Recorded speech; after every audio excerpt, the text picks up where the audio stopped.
हमारे हिंदू धर्म में पेड़ पौधों को देवी देवता मान करके, पेड़ पौधों को देव स्वरूप मान करके हम इनकी पूजा करते हैं। भगवान श्री कृष्णा भी स्वयं गीता में कहे हैं, मैं वृक्षों में पीपल का वृक्ष हूँ, क्योंकि स्वयं पीपल के में भगवान विष्णु एवं माता लक्ष्मी जी निवास करती हैं। तो दोस्तों वो कौन सा है, आइए जानते हैं।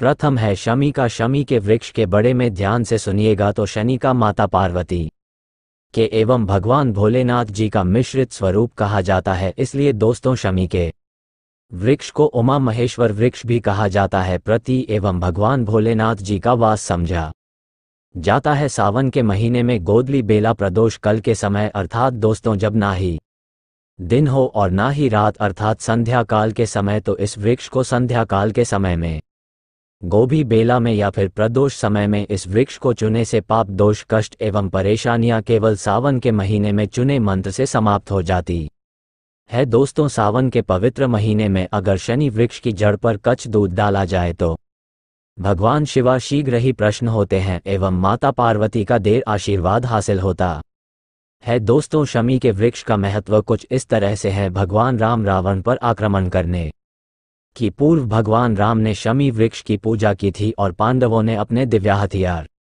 भी शमी के वृक्ष के नीचे में दबे थे। शमी का वृक्ष जी घर में लगा होता है, उसे घर का कल्याण हो जाता है और उसे घर में सभी तरह का भौतिक सुख का वास समझा जाता है। तो दोस्तों सावन के किसी भी सोमवार के दिन शमी वृक्ष पर उमा महेश्वर का ध्यान करते हुए, शमी वृक्ष सावन के किसी भी सोमवार के दिन उमा महेश्वर का ध्यान करते हुए 2 जोड़ी हरी जोड़ी एवं हरे रंग का रिबन जरूर बांधना चाहिए, या फिर हरे कलर का जो भी आपको श्रृंगार आदि मिल जाए वो आपको जरूर बांधना चाहिए। जैसे कि हरे रंग की मेहंदी, हरे रंग की बिंदिया, हरी चूड़ियां जरूर बांधना चाहिए। दोस्त कैसी भी आपकी मनोकामना हो एक ही बार में पूर्ण हो, यूं कि इस खास समय पर यानी सावन के समय में भगवान शिवा खास तौर पर बस करने आते हैं धरती पर। शमी के वृक्ष में अस्थायी रूप से वास करते हैं। शमी का वृक्ष चुने मंत्र से आपकी मनोकामना शीघ्र ही पूर्ण हो जाएगी पूरी सावन भर। अगर शमी के पेट अगर भोलेनाथ जी को उनके पूजा में चढ़ते हैं तो इससे अष्टलक्ष्मी आपके घर में वास करती है।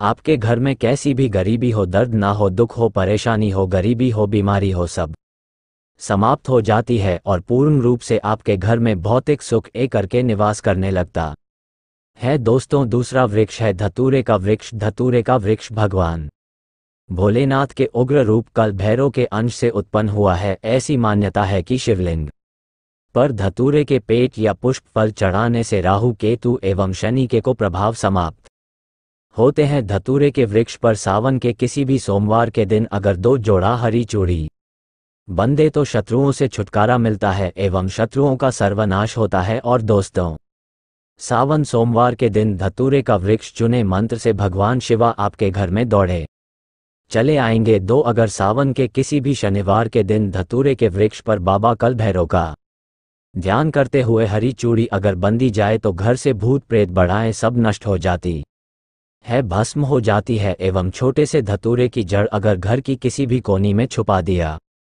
जाए या घर में जमीन में गड़ दिया जाए तो भूत प्रेत इत्यादि का वास घर में कभी नहीं होता है। घर से सभी बढ़ाएं शिवा के पास होने से भाग जाती है। दोस्तों जो तीसरा वृक्ष है वो है बेल का वृक्ष। अगर भगवान शिवा को बेलन चढ़ाया जाए तो साबुन का व्रत अधूरा समझा जाता है और बिना पत्र चढ़ाई ही शिवलिंग पर जल भी व्यर्थ हो जाता है। इसलिए जब भी आप भगवान शिवा पर बेलपत्र चढ़ाई तो 5 बेलपत्रों पर उसके ऊपर में श्री राम अवश्य लिखे। इससे भगवान शिवा जल्दी और अत्यंत प्रसन्न हो जाते हैं। दोस्त साबुन में बेल वृक्ष चुने से कई तीर्थ का लाभ मिलता है। साबुन में इस वृक्ष को क्यों चुन जरूरी है, आइए जानते हैं वृक्ष की महिमा को। बेल के वृक्ष में आप लोगों को कई बार बता चुका हूं कि ये जो बेल के वृक्ष है माता पार्वती के स्वरूप कहे गए हैं। तो ये वृक्ष माता पार्वती के पसीने से उत्पन्न हुए हैं। स्कंद पुराण में बहुत ही स्पष्ट तरीके से बताया गया है। इसके पेट में शिवा और डाली में पार्वती,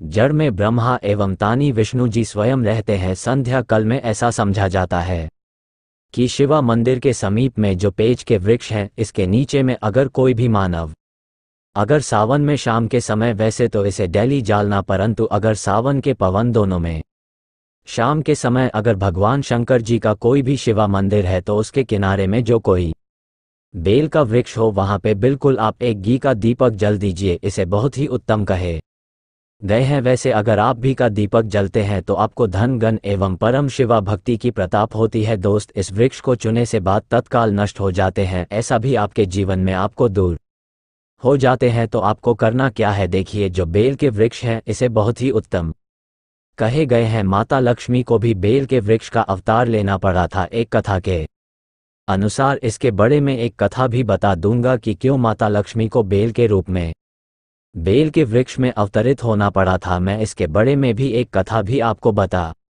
दूंगा, वो आपको सावन के पवित्र दोनों में बेल के वृक्ष के नीचे हो सकी तो घी का दीपक जरूर जलाइएगा। घी का दीपक बहुत ही उत्तम कहे गए हैं। अन्य वृक्षों को जैसे आपने मक्खन चढ़ाया, भोग लगाया, बेल के वृक्ष को माता पार्वती तथा भगवान शंकर की स्वरूप ही कहेंगे। बेल की जो वृक्ष की जड़ होती है, इसके जो मूल भाग होते हैं, इसमें समस्त तीर्थ आकर के निवासी करते हैं। इसीलिए सावन के महीने में कहा जाता है जो लोग अगर तीर्थ धाम नहीं जा सकते, तीर्थ के दर्शन नहीं कर पाते, तो ऐसे मानव बेल वृक्ष के नीचे में 1 महीने तक घी का दीपक जल लेते हैं तो संपूर्ण जितने भी तीर्थ होते हैं इसके घूमने का बराबर होने की प्रताप होती है। इसीलिए सारी जानकारी गुप्त रहस्य जानकारी बताता हूँ, जिससे आप सभी दर्शकों को, कल्याणवासी दर्शकों का बिल्कुल आध्यात्मिक उन्नति हो।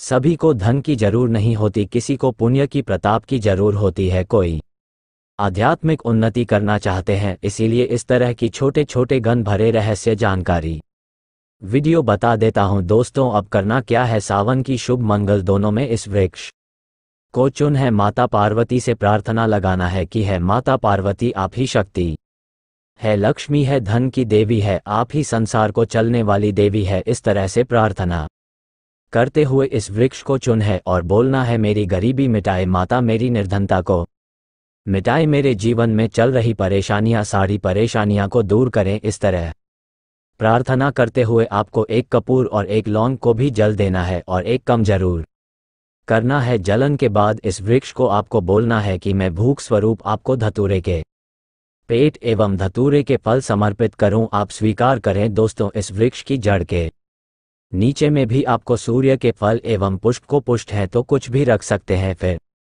पेट रख दीजिए। और अब वृक्ष आपको चुन है प्रार्थना करते हुए कि हमारी गरीबी मिटाए, हमारी निर्धनता मिटाए, बिल्कुल ही आपके जीवन में कभी गरीबी नहीं आएगी। और एक प्रार्थना जरूर करना है, इसी की है, ग गई हो बद्दुआ, ग गई हो किसी का दोष लगा हो, जिसके कारण हमारी आध्यात्मिक उन्नति नहीं होकर रही हो, तो आप जो है हर बद्दुआ किसी का दोष लगा हो उसे तुरंत दूर करें। शनि राहु केतु का अगर दुष्ट प्रभाव ग रहा हो, नवग्रह में से कोई नवग्रह हमें पीड़ित कर रहा हो, या फिर किसी भी हमारे पूर्वजों द्वारा किसी भी तरह का हमें पितृदोष लगा हो, क्योंकि पितृदोष लगे के कारण मानव की आत्मिक उन्नति भी नहीं हो पाती, तो आप बोलना कि समस्त तरह के दोष को आप दूर करें, अपने अंदर में खींच लीजिए और आप हमें दोष मुक्त कर दीजिए। तो इस तरह से आपको ये प्रार्थना करना और 1 कम आपको जरूर करना चाहिए। आपको सावन के समय धर्मशास्त्रों में कहे गए हैं, बहुत सारे लोग भी बताते हैं, हमारे गुरुजी भी कहा करते थे, सावन के दिन अगर बेल की वृक्ष की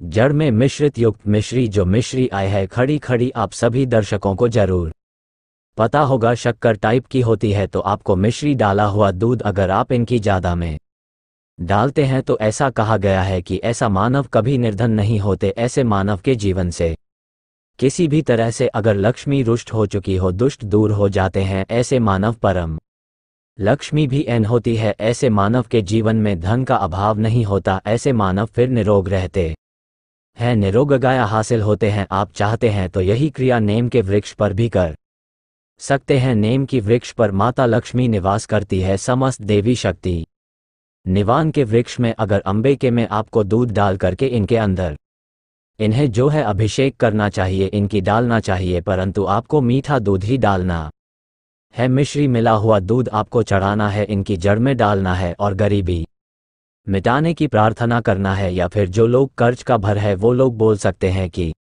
हमारे कर्ज का भर दूर हो, या फिर जीवन में जो किसी भी तरह की जो परेशानी है वो परेशानी भी बोल देना, वो परेशानी तत्काल ये वृक्ष समाप्त करते हैं और आपको इसे ऊ करके ए जाना है। दोस्तों, साबुन में वृक्षों को जरूर छुए, आपकी कायाकल्प हो जाएगी, भगवान शिवा आपके ऊपर मेहरबान हो जाएंगे, आपकी भक्ति की कामना आराधना पूर्ण हो जाएगी। तो अगर आप महादेव की कृपा हासिल करना चाहते हैं और उन्हें अपने घर पर बुलाना चाहते हैं तो कमेंट बॉक्स में लिखे भगवान शिवा आपका स्वागत है हमारे घर में। हर हर महादेव, ओम नमः शिवाय। एक लाइक जरूर करें। धन्यवाद।